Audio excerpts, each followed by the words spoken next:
DJ Phil Jupitus. Aussie Rules, Jermaine Greer. And their captain, Sean Locke. And facing them tonight, funny girl Fiona Allen. Angel of the North, Jason Manford. And their captain, Dave Spikey. Now, here's your host, Jimmy Carr.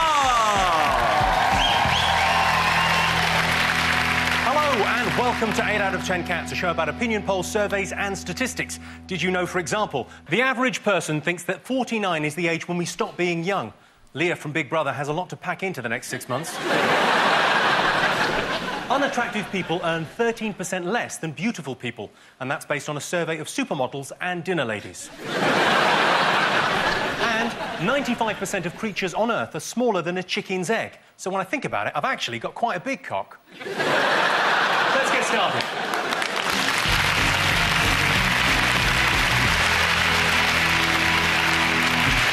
What are you talking about? That's the name of our first round. We've teamed up with a leading polling organisation and they've asked the British nation what stories they've been discussing this week. It's our panellists' job to guess the British public's top 5 most popular talking points.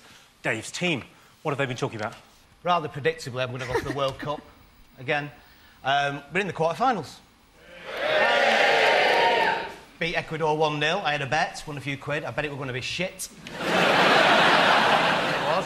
Beckham scored the only goal, won 1-0. So well done and all that. Then was sick. Threw up.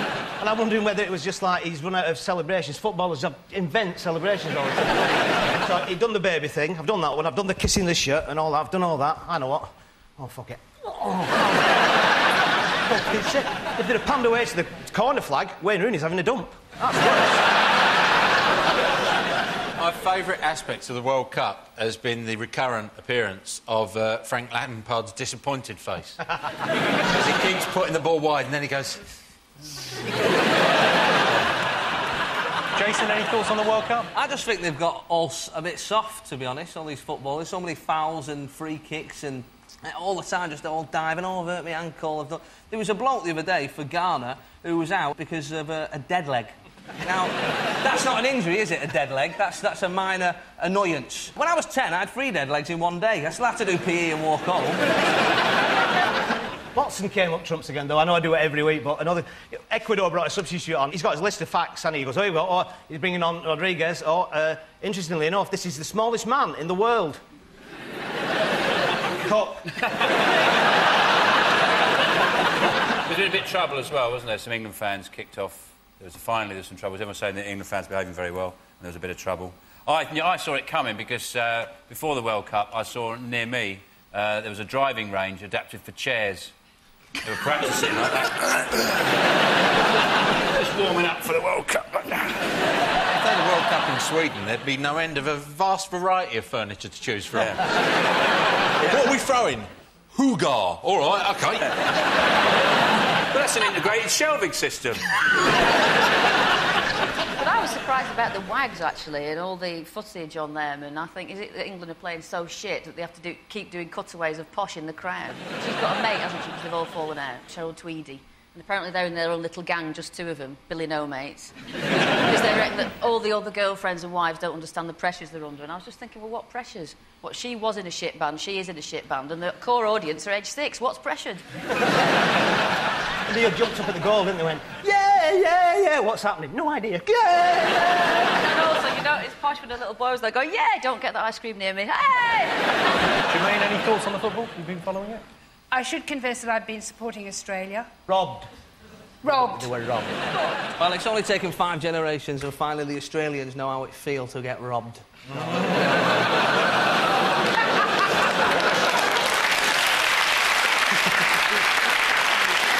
Right, well, let's have a look and see if the World Cup is one of the top 5 talking points. I imagine it is. Yeah, in with a bullet at number 1.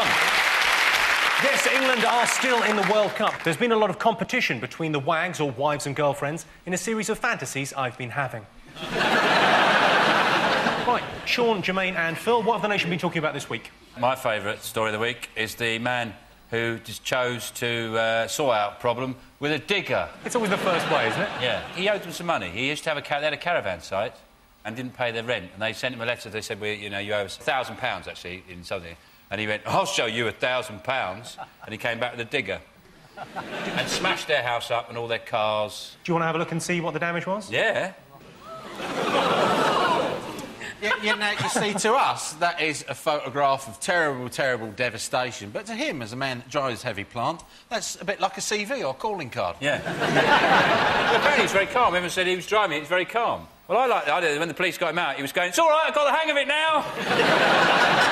Didn't do it first, but it's easy, that's left. But didn't he rent it as well? Didn't he rent so he spent 450 quid hiring it, and they should have known when they're looking at the form, they're going, hang on, he's ticked the box for revenge. Probably the bloke said to him, oh, pay me when you come back. You've seen that on the news, he's not all for fucks. I can't believe nobody was suspicious when they saw a builder at 7 o'clock in the morning. The clues were there. Right, let's have a look and see whether the JCB man is one of the top 5 most talked about things. Yes, this is the story of a man who owed a landlady £1,000 and destroyed her house with a JCB rather than pay the debt. He was taken to the police station for questioning, the main question being, are you mental? Dave's team, what else have the nation been talking about? Prince Charles's tax bill. The son, God bless him, said Prince Charles earned £270,000 a week. That's twice as much as David Beckham. Those two people are not comparable, are they? You know, my mum's a nurse, she earns 15 grand a year. Twice as much as your average clown. I was a bit puzzled that Camilla only cost the taxpayer 2,000 quid. I wouldn't pay more for her. It's a lot of hay, isn't it?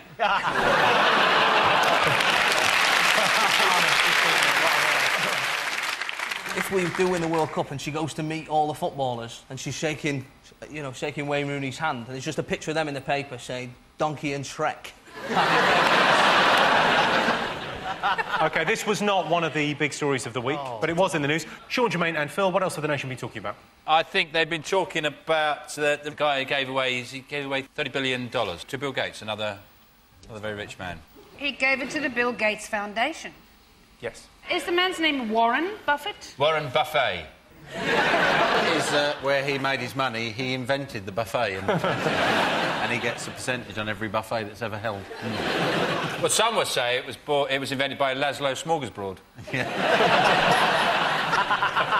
But he never patented it. I like the idea of what sort of thank you he expected. Because you hand someone that much money, you expect pretty big thank you, don't you? You expect someone to go, oh, thank you! And I like that Bill Gates went, oh, cheers, I'll just leave it there. What? How long did it take him to put it in the head of one of them orphans at a service station? They use £2 coins. Not a real orphan, obviously. No, not a real orphan. Well, you know, who are they going to tell? Well, that's your answer. Let's have a look and see whether it's up there.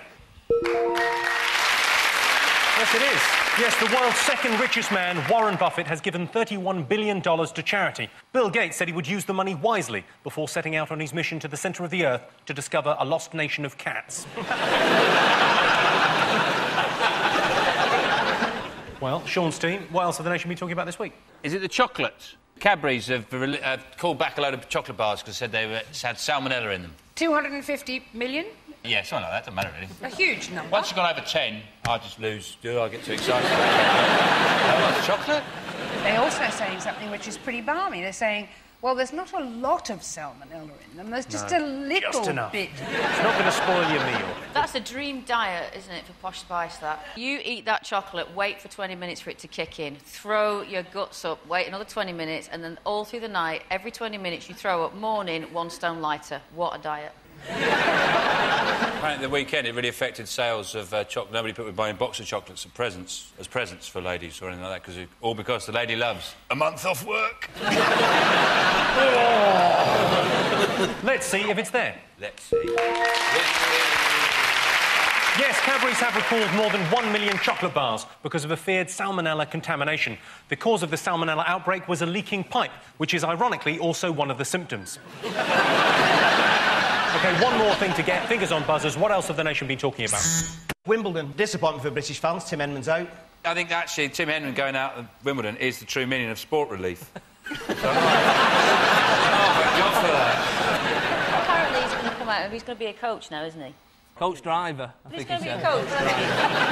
You're not going to send your kids to that man as a coach, are you? Right, go out there and underachieve. They're renaming, they're saying that we're going to stop calling it Henman Hill and we're going to change it to Murray Mound. That's what they said in the paper. I thought if they just changed it to Shit Heap, that could be all of them.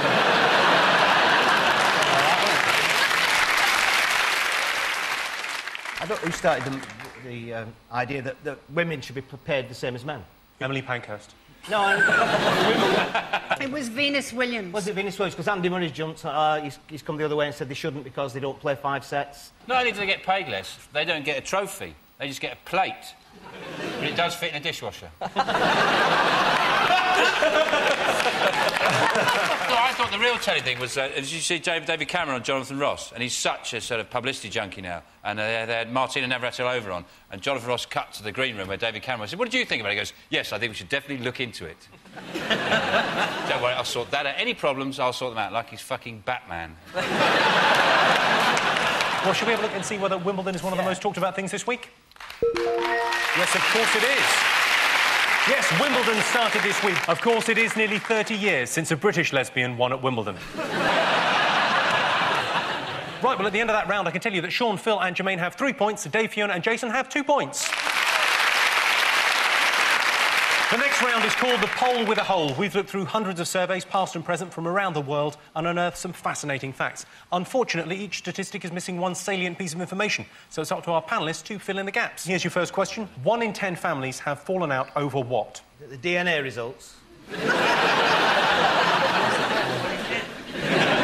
Is it 1 in 10 families have fallen out over the front doorstep? How many times have I told you about that? He's in the paedophile in the loft. Stop feeding him! We need the rent. He comes down at night. He's all right. Is it that, sir? No, it isn't that. Is it that, Mr. Carr? I think it's the will. Correct. Yes, 1 in 10 families has fallen out over a will. Sean, Phil and Jermaine, here's your next one. 7% of museum visitors have what? 7% of museum visitors have lost their virginity in the rib cage of a triceratops. I reckon it's 7% of museum visitors have touched an exhibit. You're devilishly close with that. 7%... They don't like it when you touch stuff in museums, do they? They hate it when you go and touch everything. Except that I was once in a museum in Florence, which is the archaeological museum. It's got this amazing male torso, great big muscly thing, and I thought the guard wasn't there when I was there. And I hopped up on the plinth and had a rub up against it in my silk dress. And then I realised that the guard was hiding behind another sculpture because lots of girls were doing that, and he was getting off on it, hiding in the I know why he was hiding. So it's probably... What I like to do is I like to heckle the guided tours. He's lying! Pharaohs, they're from Ireland! Come on, have a proper guess then. 7% of museum visitors have what? I've wondered what it was like in the olden days. I wonder. Slightly more than touching something. Smashed it. I'll give you that, yeah. Good one. Yes, 7% of museum visitors have knocked something over. Fair enough. Out of the way, Grandma. I've got some art to see. So, at the end of that round, I can tell you it's 4 points for Sean's team and 5 points for Dave's team. Join me after the break when we'll be finding out what animal you'd like to be reincarnated as.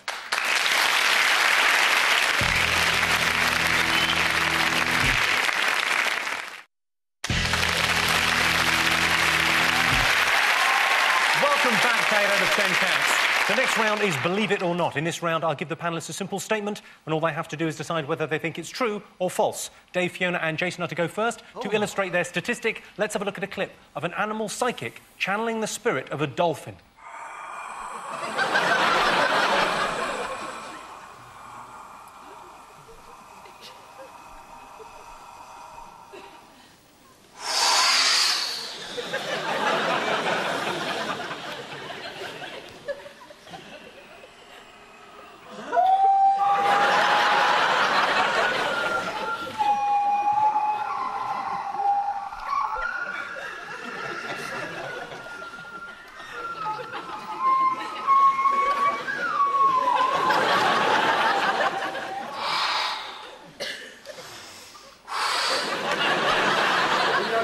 welcome, dear friends. It is our great delight and pleasure to be able to share this time and this space with you. You, dear friends, within human form, we within dolphin form.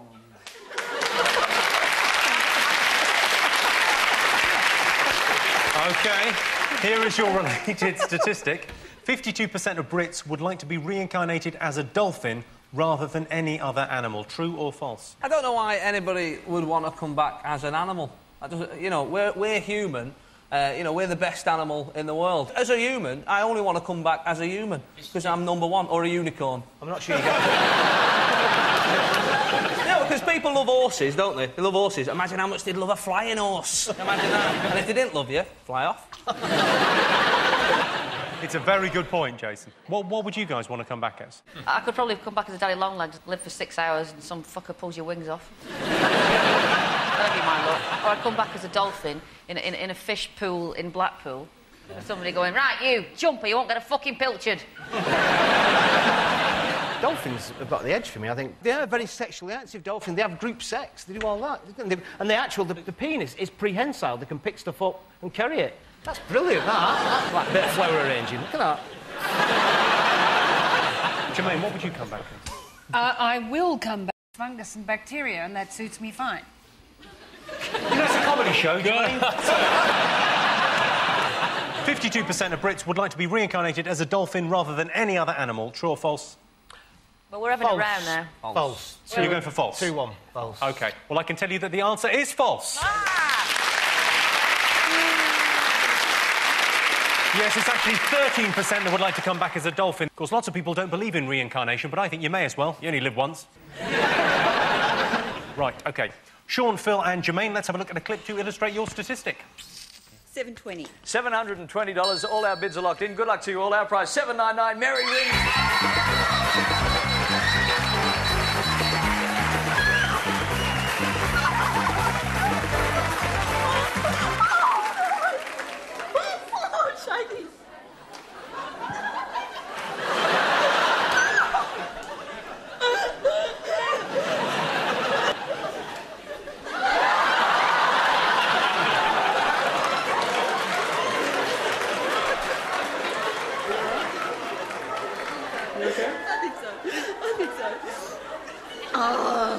You're on?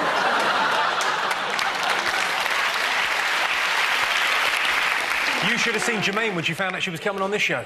That was the Australian Price is Right. Here is your related statistic. 67% of game show contestants describe appearing on television as the most exciting thing that has ever happened to them.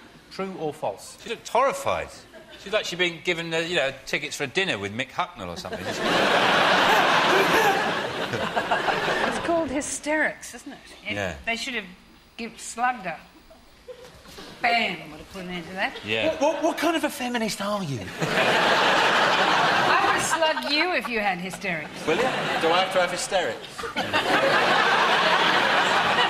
How about if I'm just cheeky? Female eunuch, this. Oh, I don't want to be here. The thing about game shows, they always say to contestants, don't they? They always say to them, you know, there's a funny thing happened to you once, didn't they? Oh, yeah. With biscuits or something. Yeah. And there you go, oh, yes, yeah, I bought some rich tea, and I got them home, and it turned out, I forgot you've got it wrong, actually, but we like digestives. And those are the usual stories they tell. So you can see that actually the anecdotes they have in their life are so pitiful that television probably would blow their minds. Jermaine, you were on one, though, weren't you? You were on Big Brother. Was it the most exciting thing that's ever happened to you? No. What was? Almost anything else. I loathed it. And they make up rules that you consider yourself bound by, and then they change them. And they make it as hard as they can. This was Big Brother, wasn't it? Not your days in Guantanamo.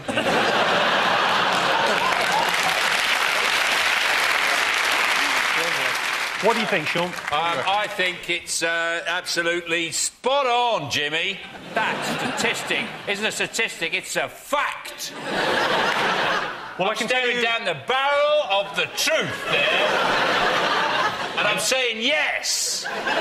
I can tell you that the answer is false.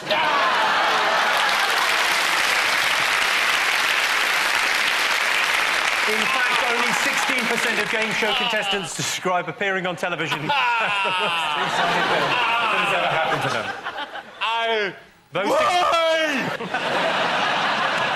So at the end of that round, I can tell you it's 4 points for Sean's team and 6 points for Dave's team.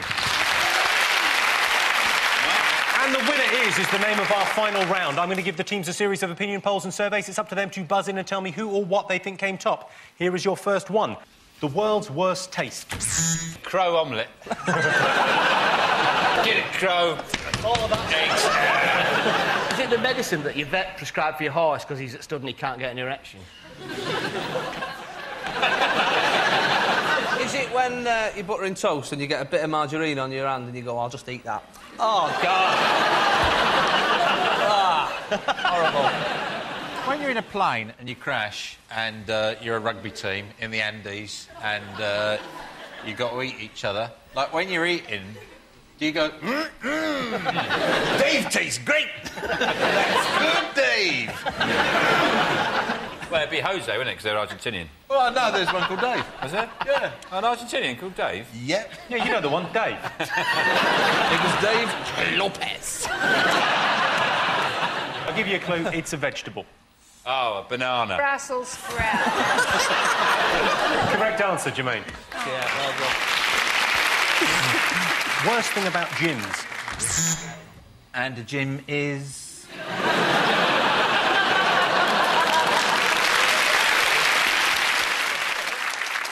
know what I hate about gyms? Everything's so bloody heavy. My God, you think in this day and age you have to make them so bloody heavy? Worst thing about gyms, personal trainers. You don't like personal trainers? No, I don't. One of them said to me, you've got really skinny wrists. If you don't put muscle on there, you might fall over when you're old and break them. So he is an exercise. I think you're... Are you sure he was a gym instructor? Was this at school? Do you want to report it to someone? The worst thing about gyms. People laughing at your arms. Yeah, you know what? I'm going to give you that. You're enough. Yes, the worst thing about gyms is feeling inadequate. My gym have a special offer on at the moment. It's £50 a month, or £40 if you promise to never, ever go. Well, that sound tells me it's the end of the round and the end of the show, which means the final scores are Sean, Phil and Jermaine have 6 points. Dave, Fiona and Jason are the winners with 7 points. Congratulations. Thanks to all our panellists, our wonderful studio audience, and to all of you for watching at home. That's it from us. Good night. Well, next on 4, Aisling thinks she's going home, but she's actually moving next door to meet 5 new housemates in the Big Brother house version 2.0. And at 5 to 11, Rob Lowe says hi to the Friday Night Project.